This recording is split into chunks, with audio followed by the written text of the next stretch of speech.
places in my life and time. I've sung a lot of songs, I made some bad rhymes. Hello and welcome to the Guy Boudreaux Radio Show. I'm Guy Boudreaux. Happy New Year, by the way, 2014. It's going to be an awesome year. Today's special guest is a duo out of Los Angeles, California that goes by the name of David and Devine.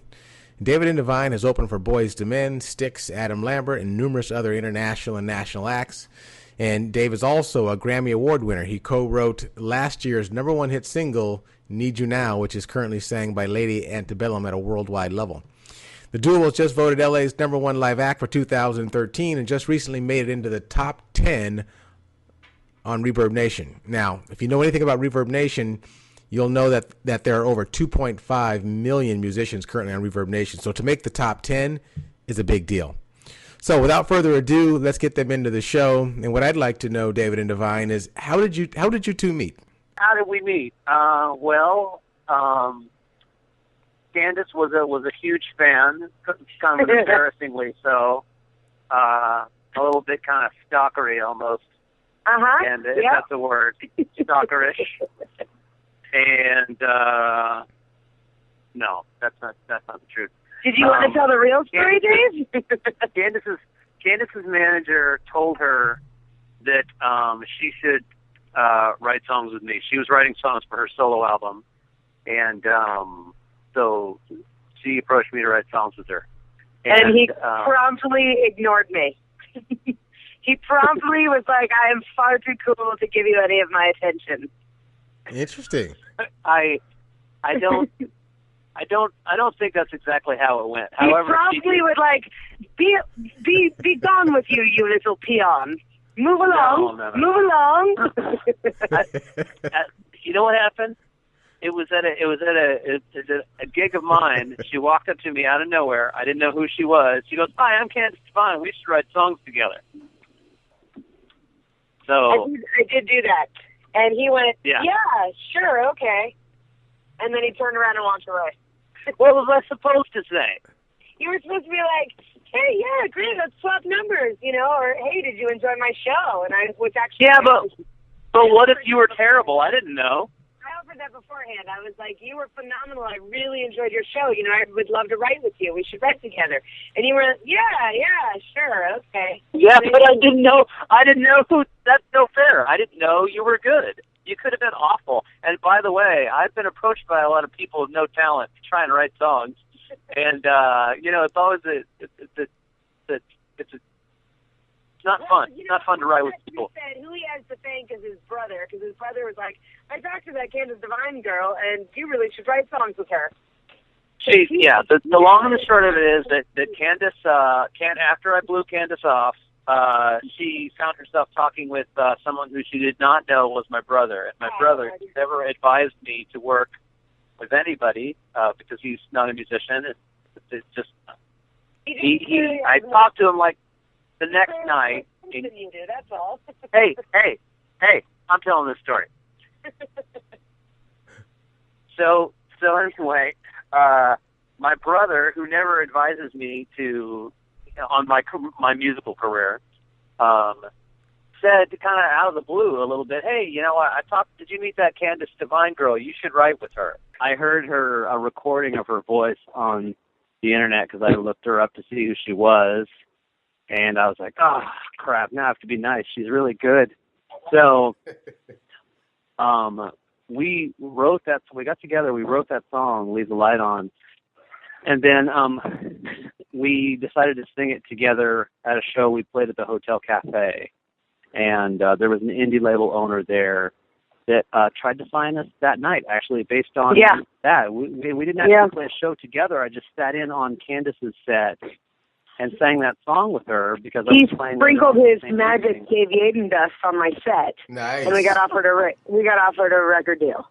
So you like that? There's a he sprays Dave Yaden's sparkle dust out of his fingers every time he plays the piano. He came up to her manager and he said, "Candace and that guy, whoever that is, that's the band. I want to sign that." And it hadn't even been something actually that we really considered. We just felt like we had written a fun duet, and Yeah.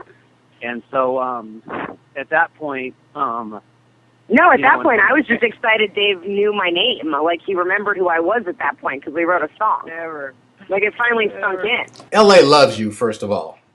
And, I was on We love LA, though. Yeah, we love LA, so I think it's a mutual... I mean, I haven't told you guys this yet, but I was on the call with a person that works closely with VH1 out of New York, and turns out that she's from this area.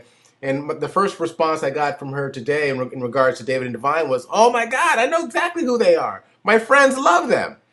And that's coming from New York. That's awesome. That's awesome. Yeah. That's rad. Yeah, we'll take it. So what is the so what do you think where does all the synergy come from? I know that we've heard the story of how you two have met, but where does it's not easy to work with somebody and for it to really resonate. How do you guys really think you get each other at that cellular level that allows you to articulate yourself in regards to the music that you're able to play? Because I've personally heard you live and you're incredible. Thank you. The short answer is Dave's a genius and I'm a saint. Done. So when you take genius with sainthood, you get a magical combination. If you can put up with me, good music might happen is the moral of that story. No, not at all.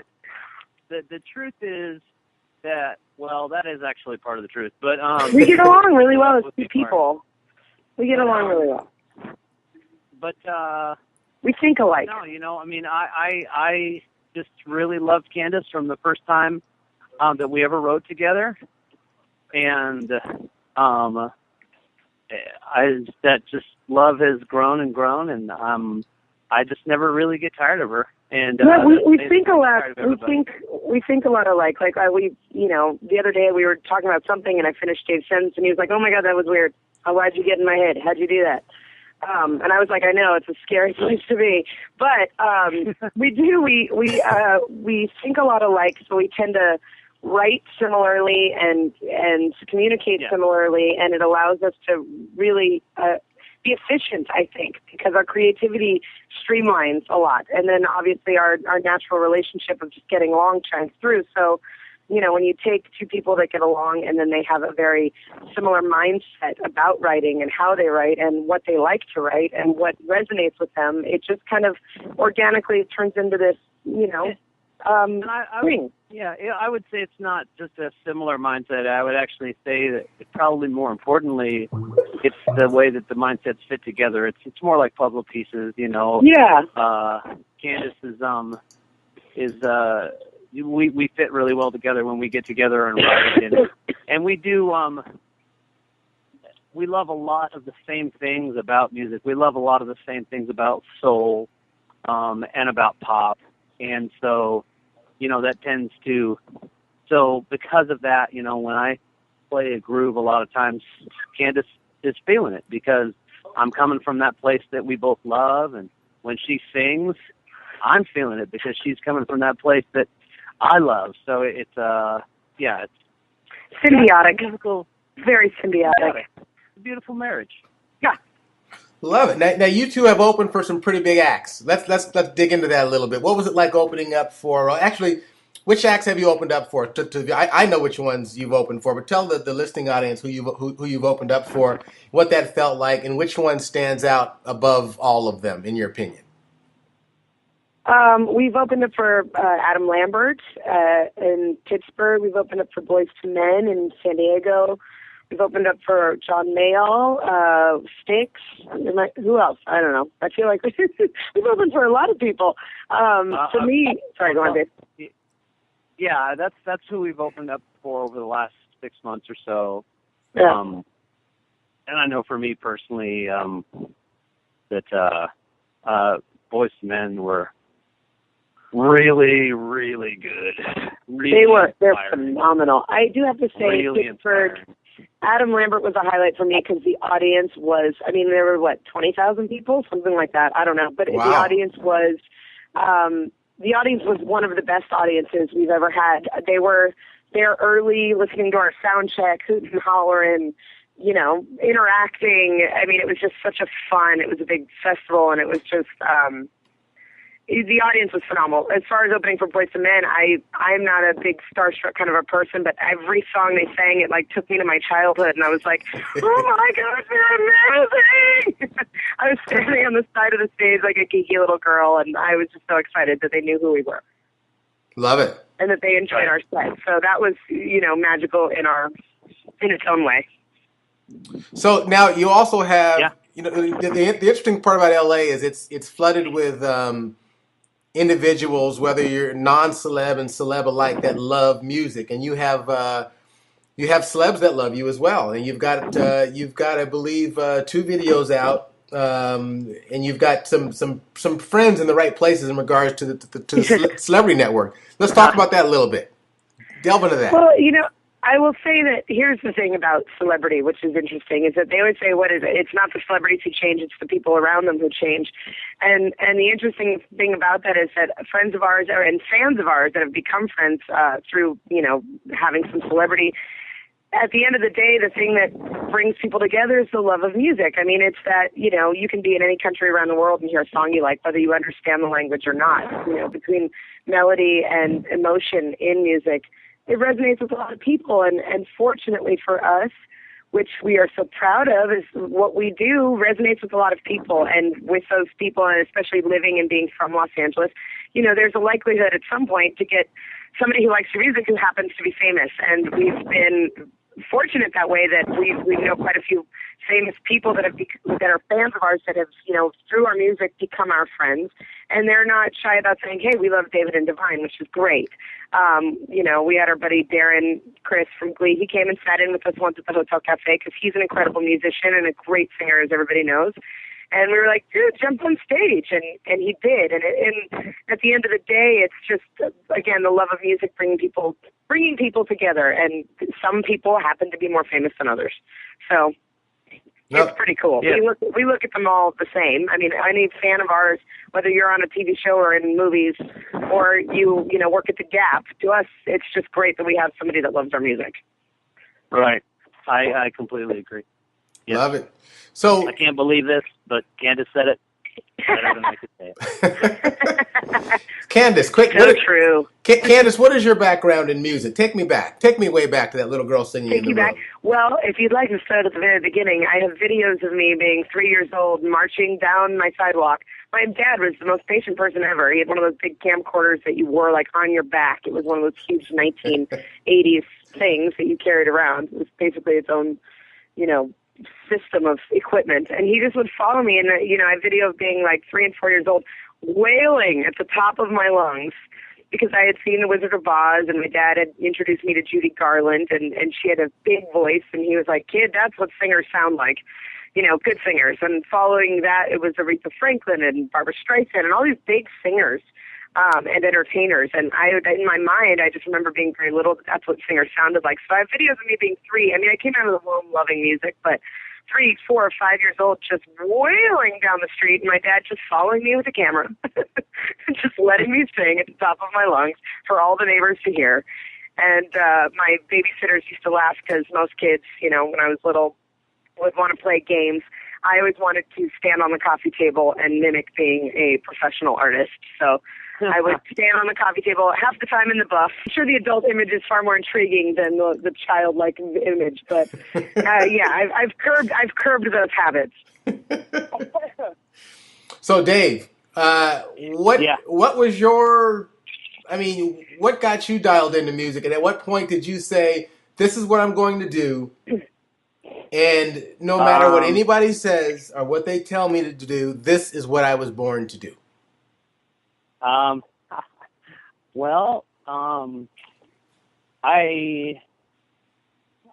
kind of always remember playing the piano and it just feeling very natural.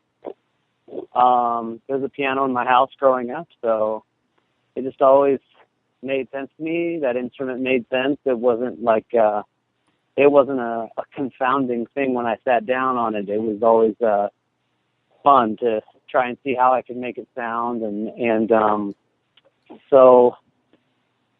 then I would say before I ever thought about doing it for a living, other people around me were like, "Oh, you're going to be a famous musician. You're going to do blah, blah, blah.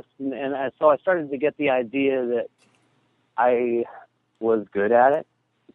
But at what point? At what point? Not let me interrupt you. But at what point did you think you were good enough? Because the problem with LA is the fact that there are amazing musicians in the Los Angeles area. Because that can be very intimidating. Very intimidating. I mean, it's like Right. there's a producer on every block, but there are great producers Yeah. only sprinkled throughout the LA. So what was the defining moment? I'm not sure if I've had a one defining moment. I just feel like I've always. I feel like every time that I've ever sat down at a piano, it's always been welcomed by strangers. I always felt like even when I started playing at hotels and stuff like that, just walking into like lobbies and sitting down at grand pianos when I was, 10, 11, 12, and I think it was always a thing where people, I would do it, and then a lot of times there would be a manager or something ask if I would come back and play, if they could pay me to play there, and so I think because of those experiences, I grew up with the idea that what I was doing entertained people and that they loved it, and I certainly love two things: entertaining people and being in the spotlight. So being that I'm a narcissist and I love entertaining people, then having a life in entertainment was that. I think that was obviously I should go to LA or New York and be in entertainment because I love it, and I mean, allegedly I'm good at it, so I should be able to make a living, and I think that...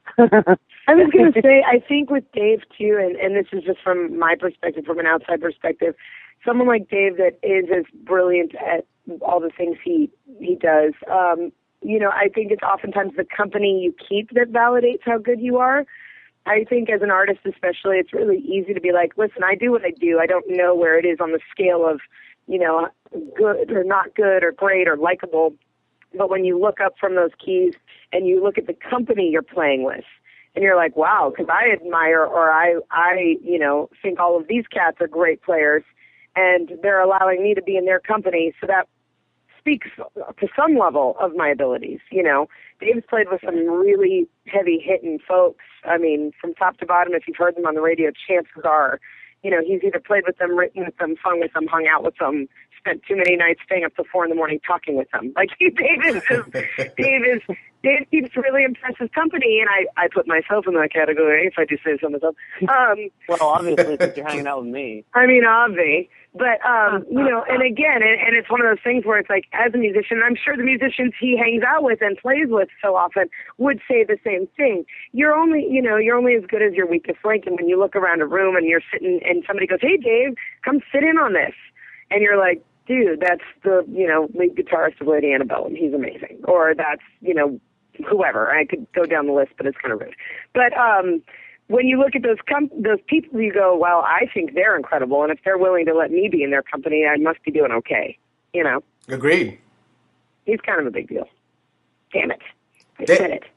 Dave, expand on that big deal, would you? No, okay. Enough. No, but you know what? The one thing that you are very, most of us aren't as good as we should be at promoting ourselves. But I tell you, when I found out you co-wrote the song of the year and that you have a Grammy, I almost hit the floor. So yeah, I mean that. I'll say it. Dude, I got no shame. Hell, I'll promote my band. Dave Yaden has played with One Republic, Josh Kelly, Lady Antebellum, Eric Hutchinson. The list goes. I can't even remember them all. Sheryl Crow. I don't know. Big people. Wow. Willie Nelson. Willie Nelson. Oh yeah, there's that one. That little guy. That's random. Now I wish I would have. Willie Nelson. Wow. Yeah, he played with him on tour. Opened up for him. Yeah, we sang on stage with him too. Yeah. So it's that stuff. How about any Michael Jackson in there? Or? Yeah, that would be amazing. Oh my gosh, I wish. Can you imagine? Wow, that is. I would love to be able to say that. Now you two perform at the You've got a show on the 29th of January at the Hotel Cafe. Hotel Cafe. Yeah, we love that spot. Yeah, and how was 2013 at the Hotel Cafe? Well, we managed to pull off a pretty big feat. We sold out 8 weeks of shows in a residency, so that was cool. That's incredible. That's incredible. Yeah, it's great. We love that venue, and that venue loves us. And Marco at the hotel is a brilliant owner, operator, and he's as far as I can tell, he's the reason why Hotel Cafe is the venue that it is and has the reputation that it is, because he cares a lot and pours a lot of time and resource, his own time and resource into that venue, and that's why he's turned it into one of the best venues in Los Angeles. Yeah. And fortunately, we have a great relationship with him, and so it's we're honored to play there, and yeah, we've had some wonderful shows there, and some sold out shows, and so yeah. Yeah. We love playing there. Good stuff. Great stage. So tell me a little bit about your rehearsal process. How many times a week are you two getting together? What's that look like, and how long are the sessions? I mean, on average, we get together every day. Yeah. Oh, wow. I didn't know that.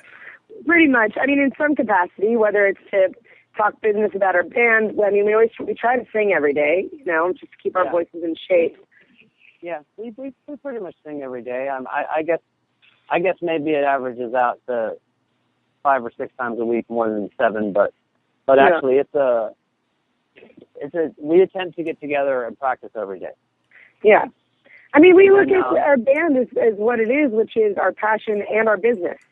And if you look at any career in life, you show up to work every day. I mean, you might take a day or two off, but for the most part, you put your time in and you evolve with your business. And how long have you two been together? About 2.5 years. Yeah, it's 2.5 years-ish. Wow. No, that's impressive. So what's 2014 look like? What are your goals for 2014? 2014, I think I'd really like to set the stage for being 2015, Grammy nominated. Yeah. I love it. Best new artist. So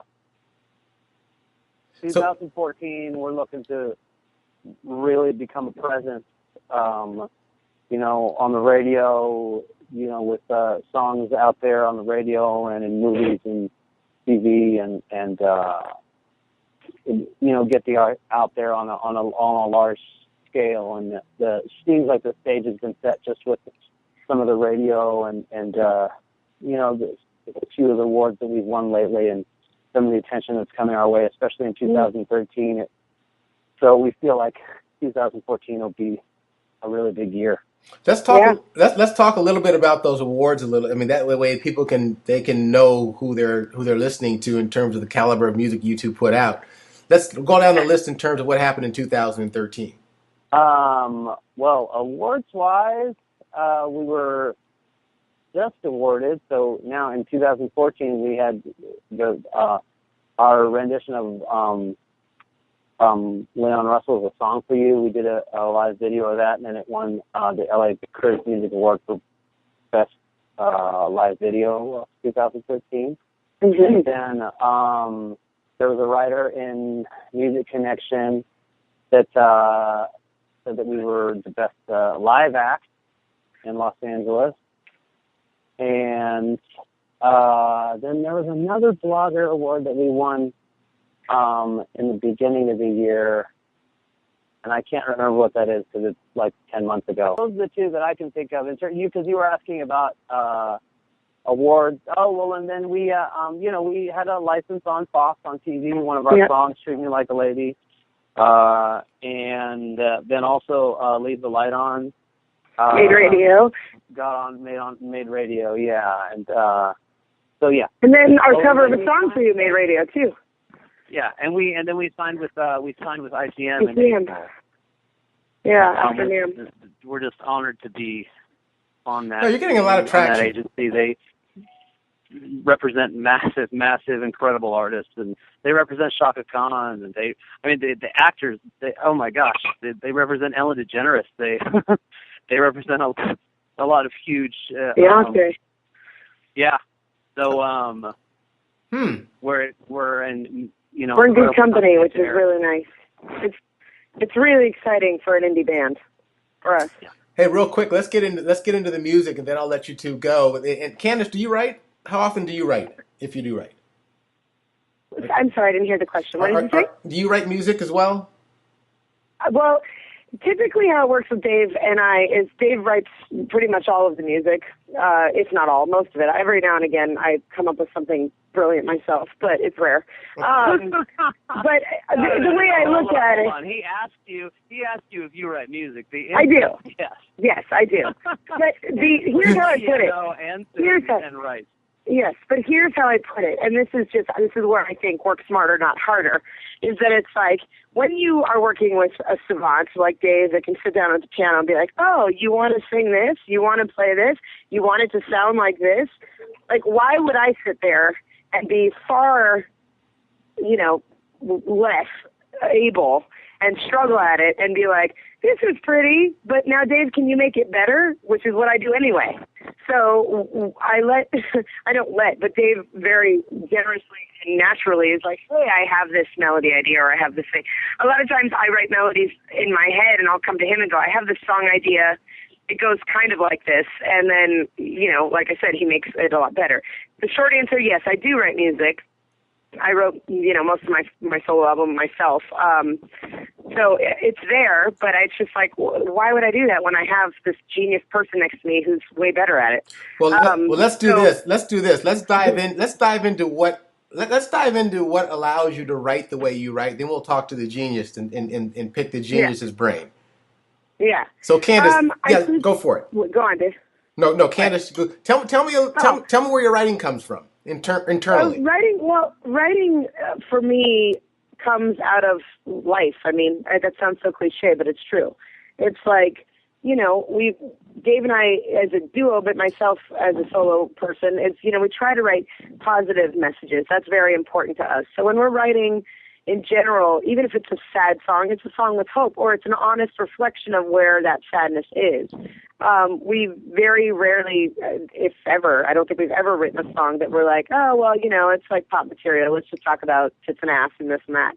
Which, again, there's a time and a place for that, so I'm not judging any other songwriters out there. I just want to be clear. But for us, the inspiration comes out of our lives, and fortunately for us, we're both very lucky and very blessed. We have wonderful families around us. We have incredible friends around us. We have the most supportive fans that come out and see us time and time again. So that inspiration comes from the wonder of, this awesome existence, which is pretty great. That's not to say it goes without heartache or sadness or loss, but, those moments are what inspires so many things. When we write melodies, or when I write melodies, I'm like, what does this song feel like? I have this melody in my head, but what does it feel like? Does it feel happy? Does it feel sad? Does it feel, overjoyed? Then that's what I want to write about. And other times, we sit down and I go, I want to write a song about being happy or overjoyed. I want to write a song about dancing my troubles away. I want to write a song about being empowered as a female or as a person. And sometimes we go that route first and then the melodies follow. So, writing is basically comes from the inspiration of our day-to-day existence, and the people we know and love, and the things we go through getting this dream off the ground and into, the public. Dave Yaden. You're welcome. You're welcome. Dave, what inspires you to write? Where does it all come from? Because I believe, all comes from Candace. I mean, where all good things do. Being around her, just have to write. I don't know. I think that's that's an eternal question. Where does inspiration come from? Because it's asking to delve into the psyche and emotion, and how do these things end up translating into music. And so I guess at the end of the day, it's just emotional expression to sit down and play. It's very therapeutic. And so the inspiration to create is, at the end of the day, therapeutic for me a lot, especially musically. And then in terms of lyrically, the inspiration to inspire comes from just celebrating the times in my life that I've been inspired by lyric and positive message in other people's music and move in a positive way, and a desire and a dream to do that for other people. I mean, if David and Devine, if we do nothing else, I would like to write a song that everyone who looks back on it said that song, made me happier, or, whenever I heard it, it made me happier. Whenever I heard it, it made me think about, loving those that love me, loving those that have less. If we could do something like that and it could impact the world, it would be a dream come true. Yeah, but you can. I think you've told me you can bang a song out in like maybe 4 or 5 hours. In some cases, sure. It depends on the song. Sometimes it pours out, sometimes it doesn't. Yeah, that's incredible. Yeah. That's incredible. I mean, I've ran into several musicians. It takes them 2 or 3 years. I mean, not being facetious, but it takes some people a long time, and you just get in there and get it done. Well, we have songs that we've worked on that they'll we've been in the 2.5, almost 3 years that we've been together. There's some things that take a back burner because they don't quite work, and then they'll come up again. Come back to it later, right? Yeah. Work on it again, and then there's other things that musically we'll write the whole thing right away, and then it'll take us a month to get the lyrics done. So, it doesn't. Sometimes they pour out, and sometimes they don't. I honestly wish that they poured out more often than they do quickly, but it's funny because at the end of the day, that kind of makes a songwriter lazy, I think, a little bit, because then you get this idea that all great music should just, come out of you in an hour or so. And I think something that is great is worth spending time on. Hey, Candace, you're going to hate me for this. Give me something really light and a cappella over the phone. What? Oh, yeah. Oh, guy. Oh, yeah. Oh, why are you putting me on the hot seat? Why didn't you ask Dave to do that? He's next. Leave the light on, baby, 'cause I just can't see. How's that? That's beautiful. I love your voice, by the way. You have a great talking Thank voice, you. too. Thank Dave, you. I love your voice, too, I give good voice. Well, you guys are amazing, and every day that goes by, I'm happy we ran into each other. I think we've covered the fact that you will be performing at 8:30 p.m. On January 29th at the Hotel Cafe. Yeah. Yeah. Hollywood. We're looking forward to it. Okay, guys, that's all for today. Well, thank you, Guy. You're welcome. Yeah, thank you. You're welcome. Well, that's it for the Guy Boudreau Radio Show. I'm Guy Boudreau. This is Anything and Everything. And in closing, I would like to bless you with the soulful sounds of David and Devine. We hope you join us next week. And please stop by our Facebook page and drop us a like, or stop by our Twitter page and say hello. Until next week, have a blessed week.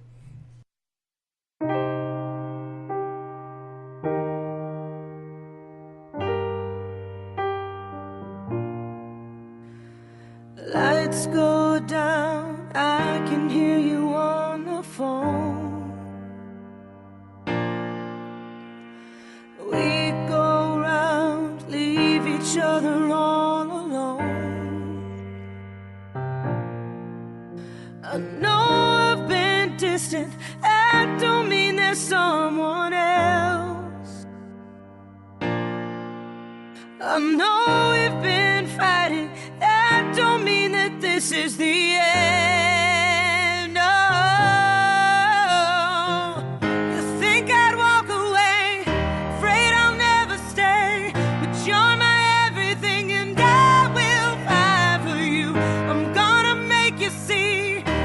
what you mean to me. You're all I've ever wanted. I will fight for you. Whoa, whoa. I will fight for you. Whoa, whoa. Hear them talk, saying we don't have a chance, saying we'll burn out, nothing but a bad romance. I know it's been crazy, that don't mean our love isn't true. Believe in me, baby, I could never stop loving you. No, I think I'd walk away, afraid I'll never stay, but you're my everything and I will fight for you. I'm gonna make you see what you mean to me. You're all I've ever wanted. I will fight for you. Whoa, whoa. I will fight for you. Whoa, whoa. It's been too long, baby, since we went away together. Let's plan a little getaway. You're my one and only, you're my everything and more. Listen to me, I'm here to stay. You think I'd walk away, but you're my everything. I'm gonna make you see what you really mean to me.